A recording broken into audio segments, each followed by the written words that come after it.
दोस्तों, 14 जनवरी 2026 को पड़ने वाली मकर संक्रांति के दिनों में अगर आप यह उपाय कर लेते हो तो आपकी गरीबी हमेशा के लिए खत्म हो जाएगी। अब तो आज हम आपको प्रकृति द्वारा प्रदान किए गए कुछ ऐसे पौधे के बारे में बताने वाले हैं जिनको छूने मात्र से आपकी गरीबी हमेशा के लिए दूर हो जाएगी। और अगर आप इन पौधों की जड़ को 14 जनवरी मकर संक्रांति के दिनों में हमारे नियम अनुसार बताए गए नियमों द्वारा घर ले आते हो और उसका उपयोग हमारे बताए हुए नियम द्वारा कर लेते हो तो आपको करोड़पति बनने से दुनिया की ही कोई ताकत नहीं रोक सकती। 1 महीने के अंदर करोड़पति बन जाओगे। भक्तों, मैं माता रानी की सौगंध खाता हूं, अगर आपने इस वीडियो को सच्चे हृदय से देखा तो आपकी हर मनोकामना इच्छा पूरी होगी। पर भक्तों, आपसे एक छोटा सा अनुरोध है कि वीडियो को पूरा देखने पर ही लाभ की प्राप्ति होगी और इस तरह से हम आपको उपाय बताएंगे। उसी तरह से अगर आपने कर लिया तो करणी मंत्र से आपको लाभ ही लाभ होगा। सच्चे हृदय से जो भी भक्त उपाय करता है उसे लाभ जरूर प्राप्त होता है। जड़ी बूटी के बारे में आज हम बताने जा रहे हैं। उसे संजीवनी बूटी भी कहा जाता है, इसलिए इस जड़ी बूटी को मामूली समझने की भूल भी मत करना। भक्तों, सभी जानकारी हम आपको बारी बारी से बताएंगे, इसीलिए अभी इस वीडियो को लाइक कर दीजिए और कमेंट बॉक्स में लिख दीजिए माता लक्ष्मी भगवान शिव, जिससे कि सभी देवी देवताओं की कृपा आप पर और आपके पूरे परिवार पर बनी रहे। भक्तों, चलिए जान लेते हैं। दोस्तों, आप हमारी वीडियो में देख सकते हैं, यह पौधा दिखने में बहुत ही साधारण है, लेकिन इसके गुण और साधारण है। अगर यह आपके घरों के आसपास में है तो इसे साधारण पौधा समझकर के देखने की भूल मत करना। इसका जो आज हम चमत्कारी गुण बताएंगे, आयुर्वेदिक प्रयोग किस प्रकार से, इसका कौन से हिस्से का प्रयोग होता है, अगर यह सारी जानकारी आप देख लेंगे तो बिल्कुल ही कल से आप इस पौधे की पूजा करना शुरू कर देंगे। और आपको बता दूं, बिन पूजा पाठ के ही आपको सारा फल प्राप्त हो जाएगा। खाने का मतलब है, इसके जब आप चमत्कारी गुण समझेंगे तो बिल्कुल ही आपको भी गर्व हो जाएगा कि आप भारत भूमि में पैदा हुए हैं और इस प्रकार के पेड़ पौधे आज भी हमारे बीच में हैं जो कि हमें कई प्रकार के चमत्कारी लाभ प्रदान करते हैं। देखिए, आप हमारे वीडियो में देख सकते हैं, यह पौधे, इस पौधे को कई जगह लड़जीरा के नाम से जानते हैं, कई जगह इस चिड़चिड़ा के नाम से भी जानते हैं, कई नाम से भी जानते हैं। हो सकता है आप दूसरे राज्य में हो या फिर कहीं से आप हमारी वीडियो को देख रहे हो या फिर दूसरे देश से देख रहे हो, तो इसे अलग अलग प्रति में, अलग अलग जगह में, अलग अलग हिस्सों में अलग अलग नाम से जाना जाता है। लेकिन वीडियो में देखकर कि आप इसे समझ सकते हैं, तो खासकर यह जो पौधा है, इसे लटजीरा के नाम से भी बहुत से लोग जानते हैं। और इसे अपामार्ग क्यों बोला जाता है? क्योंकि उल्टा चलता है। इसके जो बीज होते हैं बिल्कुल ही उल्टे होते हैं। आप अन्य पौधे के बीज देखेंगे, फूल के बीज देखेंगे तो ऊपर की तरफ होते हैं, लेकिन यह नीचे की तरफ होता है। इनका जो बीज होता है यह नीचे की तरफ होता है, यह उल्टा होता है, इसलिए इसे अपामार्ग बोला जाता है। यह अपामार्ग विद्या में बहुत इसका प्रयोग होता है। कभी इसके बारे में मैं जानकारी बताऊंगा। तो क्यों यह हमारे लिए कीमती है, क्यों यह आज साधारण है, इस वीडियो में जानते हैं। सर्वप्रथम तो सभी दर्शकों को कहना चाहूंगा कि कमेंट बॉक्स में जय श्री कृष्णा जरूर लिखना। अगर आप भारत भूमि से हैं तो जय हिंद बिल्कुल ही लिखना। इसका जो मैं आयुर्वेदिक प्रयोग बताऊंगा, शायद यह प्रयोग जानने के बाद कल से आप इनका प्रयोग करना शुरू कर देंगे। साथ ही साथ इसका मैं आप लोगों को वनस्पति प्रयोग के साथ साथ इसका जबरदस्त चमत्कारी एवं तांत्रिक प्रयोग भी बताऊंगा। तांत्रिक प्रयोग का मतलब है इसका आप जो जीवन में प्रयोग करके बहुत सारे अपने समस्याओं को दूर कर सकते हैं। तो सर्वप्रथम इसके बारे में मुझे ज्ञान कब प्राप्त हुआ? एक महात्मा के साथ जब हमारी भेंट हुई तो हमने उनसे बाद में पूछा कि महाराज, आप लोग काफी लंबे समय से सिद्धियां प्राप्त करते हैं, लंबे समय से आप साधना करते हैं, तो हमें यह बताइए, आप लोग 1 महीने तक बिना जल ग्रहण किए हुए किस प्रकार से साधना करते हैं? तो उसे संत महात्मा ने हमें स्वयं ही बताया कि जो चिड़चिड़ा नाम का पौधा होता है, जिसे आप लोग अपामार्ग के नाम से जानते हैं या फिर इसके कई प्रकार के नाम होते हैं, तो उसमें हमें बताएं कि हम उनके अपामार्ग के नाम से जानते हैं। आज भी जंगल में महात्मा जितने भी लोग हैं, संत महात्मा जंगल में रहने वाले जो कि साधना करते हैं, वह लोग इसके बीच के थे। तो उसने हमें बताया कि उनके बीच हादी बनाया जाता है और उनके 2 चम्मच खिचड़ी खाना होता है। अगर आप उनके बीच का खिचड़ी बनाकर के 2 चम्मच खा लेते हैं तो आपको 1 महीने तक भूख और प्यास नहीं लगती है। तो संत ने हमें बताएं कि 1 महीने तक हमें भूख और प्यास नहीं लगती। फिर हम लंबे समय तक जब साधना करते हैं, हमारे धर्मशास्त्रों में यह भी कहा जाता है, अपामार्ग के पौधे के जड़ में मां गंगा का वास होता है। जी हां, बिल्कुल ही मां गंगा का वास होता है। और यह भी माना जाता है कि प्राचीन ग्रंथों में भी लिखा है कि अमृत की कुछ बूंद इसकी जद में पड़ा था। इसलिए आज भी लोग जो धार्मिक लोग रहते हैं, आपके यहां कोई लोग इसके दातून करते हैं कि नहीं? जो बहुत से पुराने जो आने लोग हैं, जिसे हम बुजुर्ग के नाम से भी जानते हैं, ओल्ड मैन कहा जाता है। पुराने जो व्यक्ति हैं, काफी पुराने, तो ऐसे व्यक्ति इसकी जड़ की दातून करते हैं। क्यों करते हैं? क्योंकि इसके जड़ में गंगा मैया का वास होता है। अमृत की कुछ बूंद गिरी थी, यह सर्वप्रथम जानते हैं। इसका आयुर्वेदिक प्रयोग जानेंगे। इनका चमत्कारकारी प्रयोग, आयुर्वेदिक प्रयोग सर्वप्रथम बताना चाहूंगा। अगर इसकी जड़ का दातुन किया जाए, जिससे लंबे समय से दांतों में पायरियां हैं, दांतों में दर्द बना रहता है, किसी कारणवश डॉक्टरी इलाज नहीं कर पा रहे या फिर डॉक्टरी दवा खा रहे हैं, फिर भी दांतों में दर्द बना हुआ है, ठीक नहीं होता है, तो केवल इसके दातून करने मात्र से दांतों में जितने भी कीड़े हैं, बैक्टीरिया है, जिसके कारण आपके दांतों में दर्द बना रहता है, वह दर्द इसके दातून करने से केवल 15 दिनों तक उनकी आपको रेगुलर दातून करना है। 2 से 3 दिनों में इसके रिजल्ट मिल जाएंगे। दांतों के दर्द समाप्त हो जाएंगे तो उसके दांतों के पीलापन को भी जड़ से समाप्त करते हैं। जिनके दांतों में पीलापन है, लोग जिनका मजाक उड़ाते हैं, जिनके खुद के ही परिवार के लोग बेइज्जती कर देते हैं, बेइज्जती का जिन लोगों को सामना करना पड़े, जिनके दांत काफी पीले हैं, गंदे हैं, ऐसे व्यक्ति को भी इसे दातून जरूर करना चाहिए। इससे दातून करने के बाद हमारे दांतों में चमक आ जाती है, हमारे दांत वाइट बन जाते हैं, एकदम क्लीन हो जाते हैं। ये तो हुआ प्रयोग।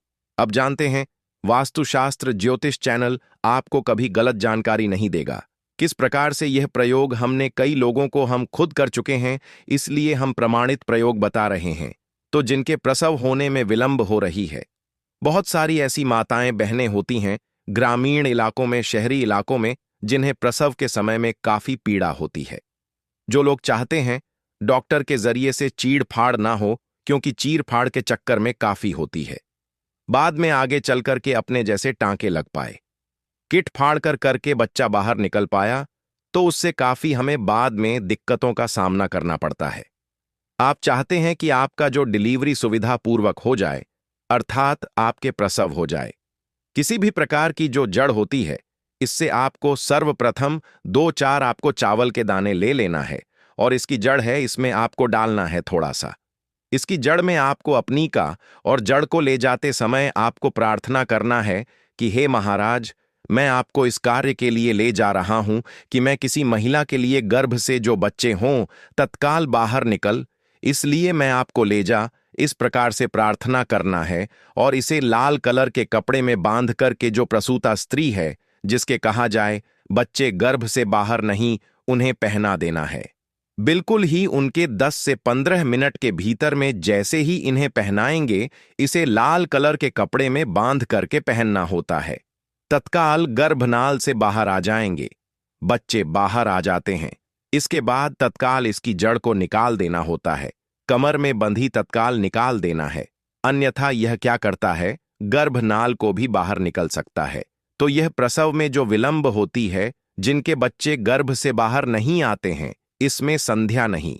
हमने बहुत से लोगों को यह प्रयोग करके देख चुके हैं। इसके बाद जानते हैं इसका कुछ और आयुर्वेदिक प्रयोग। उसके बाद इसके चमत्कारी प्रयोग बताना शुरू करूंगा। आप चमत्कारी प्रयोग कैसे, इसमें इसके अंदर में बहुत चमत्कारी गुण भरे हुए हैं। आयुर्वेदिक प्रयोग में बताना चाहूंगा, जिनके दांत दर्द हो रही, बहुत से लोग ऐसे हैं जिनको सर का दर्द होता है, तो सर के दर्द बालों को बताना चाहूंगा। दांत के दर्द बताया। दांत के दर्द को ठीक करने के बाद आपके अपामार्ग को जला करके बस भी बना सकते हैं और उनकी भस्म बनाने के बाद जहां पर दर्द होता है। दोस्तों, वास्तुशास्त्र ज्योतिष का संकल्प है सही जानकारी पहुंचाना। दोस्तों, मेरी एक बात पर और आप गौर करना। दोस्तों, वास्तुशास्त्र ज्योतिष चैनल मात्र एक चैनल नहीं है, बल्कि यह हिंदू धर्म का एक ऐसा मैसेज प्रचारक बनाना चाहता हूं जो कि हिंदू धर्म पूरे भारत नहीं बल्कि पूरे विश्व में जाना जाए।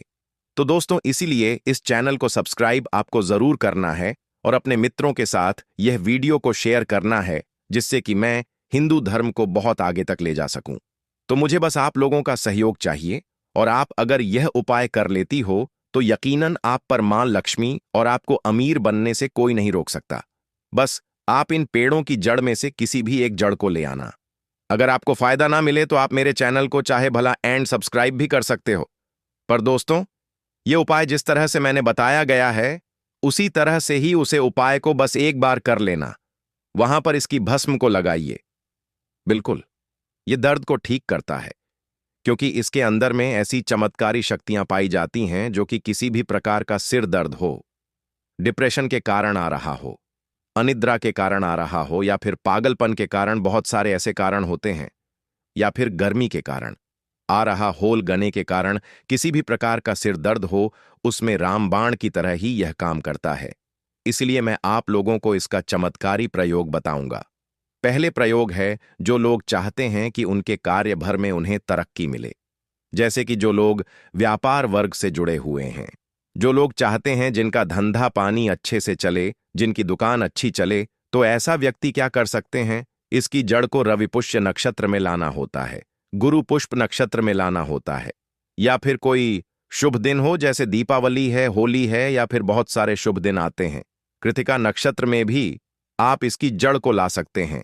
तो इसकी जड़ को लाना होता है और इसे लाल कलर के कपड़े में बंद करके आप अपने व्यापार स्थान में रख देखना। जहां 5 ग्राहक आ रहे हैं तो इसकी कृपा से ग्राहकों की भीड़ लग जाएगी। खाने का मतलब है कि यह दुकान में ग्राहकों की भीड़ को भी बढ़ाएगी। यह आपकी आमदनी बढ़ाने का काम करेगी। इसके बाद इसका दूसरा प्रयोग सुनिए। जो लोग जैसे बेरोजगार हैं, रोजगार प्राप्त करना चाहते हैं, ऐसे व्यक्ति इसकी जड़ को ध्यान से सुनिएगा। ऐसे व्यक्ति इसकी जड़ को एक दिन पहले आपको निमंत्रण देकर के आ जाना है। कौन से दिन में, ध्यान से सुनिएगा। शनिवार के दिन, रविवार के दिन सूर्य उदय से पहले इस खोज करके लाना है, और इसके बाद सोमवार की आपको पूजा करना है, और मंगलवार के दिन भी इनकी पूजा करने के बाद बुधवार के दिन इसकी जड़ को आपको धारण करना है। तो आपको बिल्कुल ही मनोवांछित नौकरी की प्राप्ति होगी। एक नागा बाबा ने हमें इसके बारे में बताया था और इसका प्रभाव काफी अचूक है। यह हुए 2 प्रयोग। अब इसका तीसरा प्रयोग सुनिए। तीसरा प्रयोग क्या है कि आप में से अधिकतर बहुत से लोग हैं जिस नजर दोष लग जाता है, भूत प्रेत बाधा से ग्रस्त रहते हैं, परेशान हो जाते हैं। तो ऐसा व्यक्ति क्या करे? इसकी जड़ को चांदी के ताबीज में डाल के शनिवार के दिन धारण करें। चांदी के ताबीज में डाल के शनिवार के दिन इसे धारण करें तो किसी भी प्रकार की आपको नजर दोष लगी हो, किसी भी प्रकार की, कई लोकतंत्र क्रिया कर देते हैं, ये बिल्कुल ही आपको नहीं लगेंगे। आप हमेशा सुरक्षित रहेंगे। दोस्तों, वैसे तो इसके अनेक चमत्कारी गुण हैं, और इसके कुछ चमत्कारी गुण जैसे कि बहुत से लोग पैसे में बताना नहीं चाह रहा था, लेकिन चलिए अंतिम प्रयोग के रूप में बता दूंगा। ध्यान से सुनिएगा। तो आप में से बहुत सारे ऐसे लोग हैं जो कि चाहते हैं कि सामने वाले आपको देखकर कि आपकी तरह बच्ची भूत हो जाए या फिर आपकी ही तरह कार्य करें। आप जो बोले आपके ही अनुरूप कार्य करें। एक काम करना, इसकी जड़ और सफेद दूर्वा घास, ध्यान से सुना, इसकी जड़ और सफेद दूर्वा घास दोनों को पीस के आनंद तैयार करना। इसका तिलक लगाना है। इसका तिलक लगाकर कि अगर आप सभा में जाते हैं तो पूरी सभा आपको देख के मोहित हो जाएगी। जितने भी पूरी सभा में बैठे लोग हैं वह आपके ही अनुरूप कार्य करेंगे। अगर आप किसी मनोवांछित लड़की को प्राप्त करना चाहते हैं, महिला को प्राप्त करना चाहते हैं, अपना वशीभूत बनाना चाहते हैं, तो उसके सामने इसे लगा करके जाते हैं तो सामने वाले आपके वासीभूत हो जाते हैं। और इसमें कोई संदेह नहीं है, क्योंकि हमारे प्राचीन ग्रंथों में इसके बारे में विस्तार पूर्वक जानकारी मिलती है। लेकिन मैं आप लोगों को इसका सिद्ध विधि नहीं बताऊंगा। इसका सिद्ध विधि के बिना यह अधूरा है, क्योंकि आप में से बहुत सारे लोग इसका दुरुपयोग भी कर सकते हैं। लेकिन इसकी जड़ आप अपने घर में लाकर के रखते हैं। देव प्रतिमा की तरह उनकी पूजा करते हैं। लाल कलर के कपड़े में बंद करके बस आपको तिजोरी में रख देना है। आपको देखना आपके शत्रु सोता ही। दोस्तों, वास्तुशास्त्र ज्योतिष चैनल को सब्सक्राइब जरूर करें और हिंदू धर्म की ऐसी ही बातें जानने के लिए इस चैनल को अपने दोस्तों के साथ शेयर करें, जिससे मैं वास्तुशास्त्र ज्योतिष के माध्यम से अपने हर एक हिंदू भाई को इस चैनल पर जोड़ सकूं। कौन सी खरीद करके लाना है? घर में तोता का चित्र क्यों खरीद कर लाना चाहिए? इसके पीछे भी एक कारण बताना चाहूंगा। इसमें वास होता है।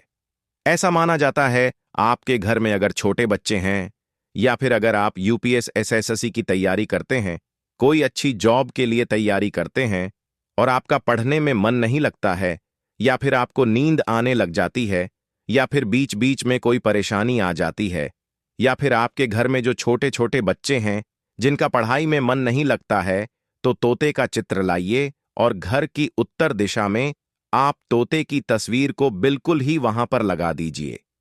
ऐसा माना जाता है कि उत्तर दिशा में अगर आप मकर संक्रांति के दिन तोते की तस्वीर घर में लगा लेते हैं, तो आपके घर में जो पढ़ने वाले बच्चे हैं उनका मन लगता है, घर में आपसी प्रेम बढ़ने लग जाता है।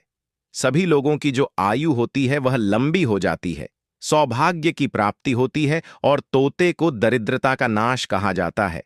आपके घर में बीमारी है, दर्द देता है, अर्थात आपके घर में जो गरीबी है उसको यह नाश करने वाला कहा गया है। वास्तुशास्त्र में तोते को बहुत ही उत्तम पक्षी कहा गया है।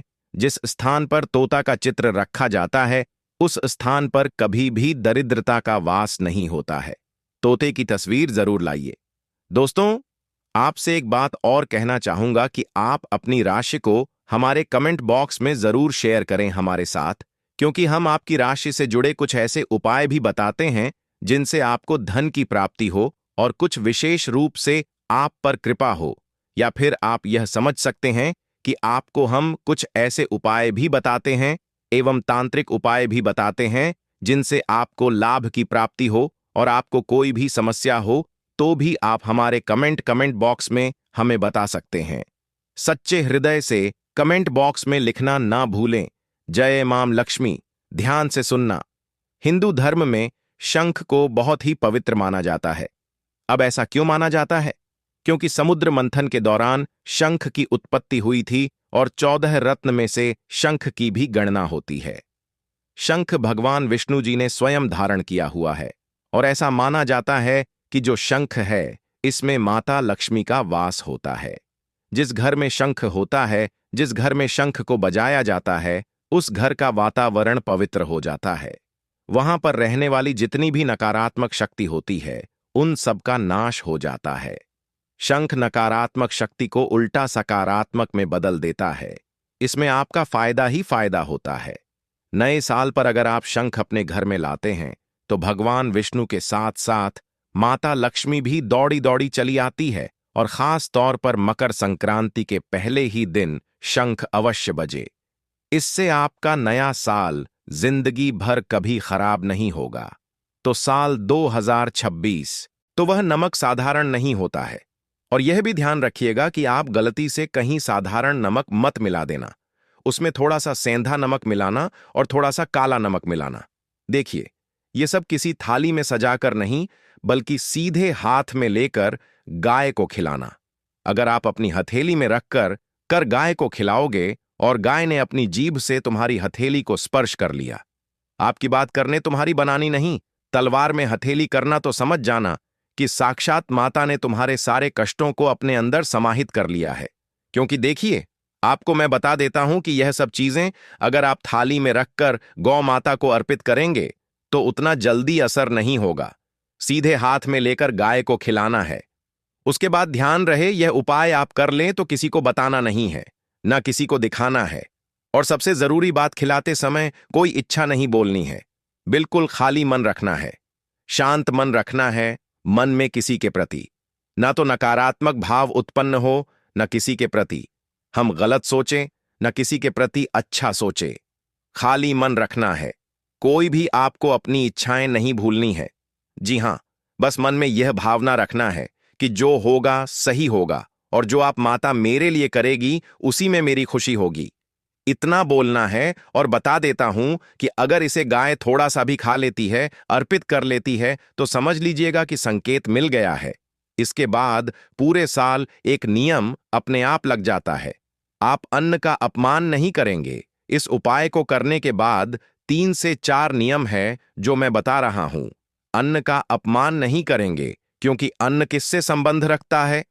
मां अन्नपूर्णा से अन्न का अपमान करोगे तो आप सीधा मां अन्नपूर्णा का अपमान करोगे।